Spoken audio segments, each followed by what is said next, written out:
دیوبندی کا لفظ تو الگ ہے، کیا جانے اوجڑی کھانے والے اور تازیہ اٹھانے والے کہ کیا مطلب ہے۔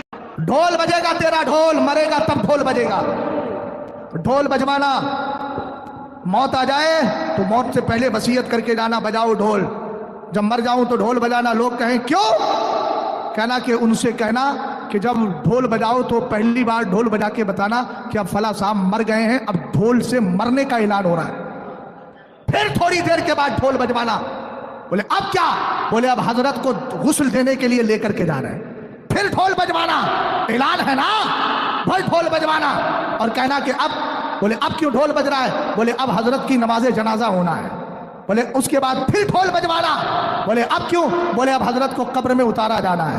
پھر ڈھول بجوانا، کہنا اب کیوں؟ کہ اب حضرت بالکل اندر چلے گئے ہیں اور قبر بند ہو گئی، اب آپ لوگ گھر جا سکتے ہیں۔ ایک معاملہ ہوا، حضور صنابی ملت نے فرمایا پپرا ماہم شریف ضلع گونڈا کی سرزمین پر کہ اعلان کے لیے ڈھول بجانا چاہیے، رخصت ہے، اعلان کے لیے ڈھول بجانے کی رخصت ہے۔ ایک مولوی کو مسئلہ سمجھ میں نہیں آیا اور پھر وہ کھڑا ہوا اور کمینہ اور یہ وہ اس طرح کی بکواس کرنے لگا اور پھر اس کے بعد اس کو وہ رد کرنے لگا اور کہتا ہے کہ اگر ایسا ہے ڈھول اعلان کے لیے بجا سکتے ہیں تو انتقال ہو جائے تو اس وقت ڈھول بجا کے اعلان کرو، جب جنازہ تیار ہو جائے تو ڈھول بجا کے اعلان کرو، جب تکبیر ہو جائے تو ڈھول بجا کے اعلان کرو۔ تو ہم نے کہا سنو، تمہارے پاس اگر دلیل ہوتی تو دلیل سے بات کرتے۔ ابے جا تیری ماں نے دودھ پلایا ہے تو جا فتاوی رضویہ، فتاوی شامی، عالمگیری، بحر الرحیق، کنز الدقائق، جتنی کتابیں فقہی ہیں بہار شریعت تک اٹھا لے اور یہ ثابت کر دے کہ اعلان کے لیے رخصت نہیں ہے۔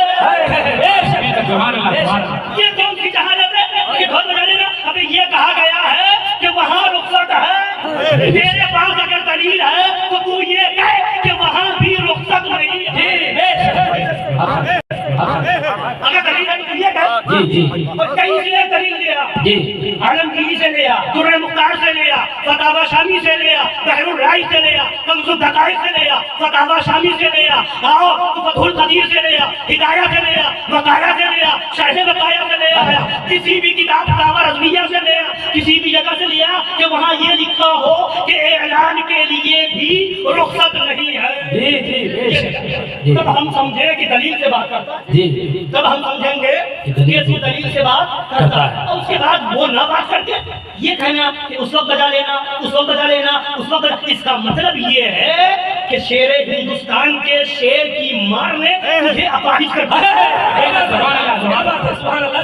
یعنی اس لائق نہیں بچا، بے بس ہو گیا، دلیل نہیں ہے۔ ہم نے عالمگیری بھی بتا دی، فتاوی شامی بھی بتا دی، فتاوی رضویہ کا حوالہ بھی دے دیا، بہار شریعت کا حوالہ بھی دے دیا، تو ایک حوالہ بنا۔ یہ کون سی جہالت ہے کہ ڈھول بجا لینا، اس کو بجا لینا؟ ہمیں مسئلہ ہوتا ہے، مسئلے پر گفتگو کر۔ ہم نے کہا کہ اس وقت رخصت ہے اعلان کے لیے، تو بتا کہ اس وقت بھی نہیں ہے، یہ مسئلہ ہے، بولیے یہ مسئلہ ہے، یہ مسئلہ ہے نا۔ اب یہ جہالت ہے کہ اس وقت بجا لینا، اس وقت بجا لینا۔ ایسے ہی تمہارے بڑوں نے کہا تھا کہ جب مسئلہ چلا اوجھڑی کے بارے میں تو سرکار مشاہد ملت نے پوری کتاب تحریر فرمائی اور اس کے دلائل سے ثابت کیا کہ اوجھڑی مکروہ تنزیہی ہے، اوجھڑی مکروہ تنزیہی ہے نا۔ اعلیٰ حضرت نے مکروہ لکھا، تم چلا رہے تحریمی ہے، تحریمی ہے۔ مشاہد ملت نے دلیلوں سے ثابت کیا کہ تنزیہی ہے۔ اس وقت تمہارے پاس جواب نہیں آیا، تمہارے بڑے نے، تمہارے باپ کہہ لو، اس نے یہ کہا اوجھڑی خور کہنا چاہیے۔ ابے مسئلہ ہوتا ہے، اس پر اوجھڑی خور کہہ کر کے چڑھاؤ نہیں، اگر دلیل ہے تو دلیل دو۔ یہ تو جہالت والی بات ہو گئی۔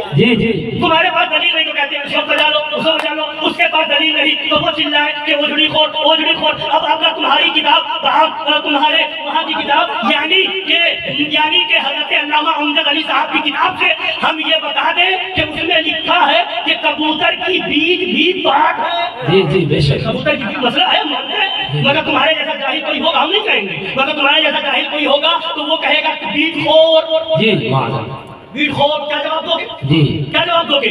پاک لکھا ہے نا، کبوتر کی بیٹ پاک ہے، تمہارے یہ مسئلہ ہے اور کتابوں میں جائے گا تو تمہاری جہالت سے کوئی کر کے تمہیں بیٹ خور کہے اور تمہارے ان اکابر کو بیٹ خور کہا جائے تو بتاؤ کیسا لگے؟ نہیں، ہم تمہاری زبان استعمال نہیں کرتے، ہم مسئلے کو مسئلے کے انداز میں بیان کرتے ہیں، اور جب بات آتی ہے گستاخ رسول کی، جب بات آتی ہے دشمنان رسول کی، جب بات آتی ہے سلح کلی مولویوں کی، جب بات آتی ہے وہابیوں کے ساتھ کھانے پینے کا راستہ نکالنے والے مولویوں کی، تو ہم انہیں گدھا بھی کہیں گے اور انہیں چھچھندر بھی کہیں گے، بندر بھی کہیں گے، اس لیے کہ جو عالم حق ہوتا ہے وہ نائب رسول ہوتا ہے، اور جو سلح کلیت پھیلاتا ہے وہ کتے سے بدتر ہوا کرتا ہے۔ بتانا یہ ہے کہ یہ باتیں تمہاری اس بات پر دلالت کر رہی ہیں کہ تمہارے پاس دلیل نہیں ہے، اپاہج ہو گئے، بے بس ہو گئے ہو، لاچار ہو گئے ہو، مان لو، توبہ کر لو، توبہ کر لو، اور جو صحیح بات ہے اسے تسلیم کر لو، اور شیر ہندوستان کے ساتھ آ کر کے ہر فتنے کا رد کرو۔ ہمارے اوپر انگلی اٹھانے سے پہلے اٹھا لیا کرنا کتاب فتاوی رضویہ، اٹھا لیا کرنا کتاب بہار شریعت، اٹھا لیا کرنا فتاوی شامی عالمگیر وغیرہ پڑھ لیا کرنا، پھر آ کر کے اٹھا کہ ایسا نہ ہو تمہاری بات ان اکابر پر چلی جائے۔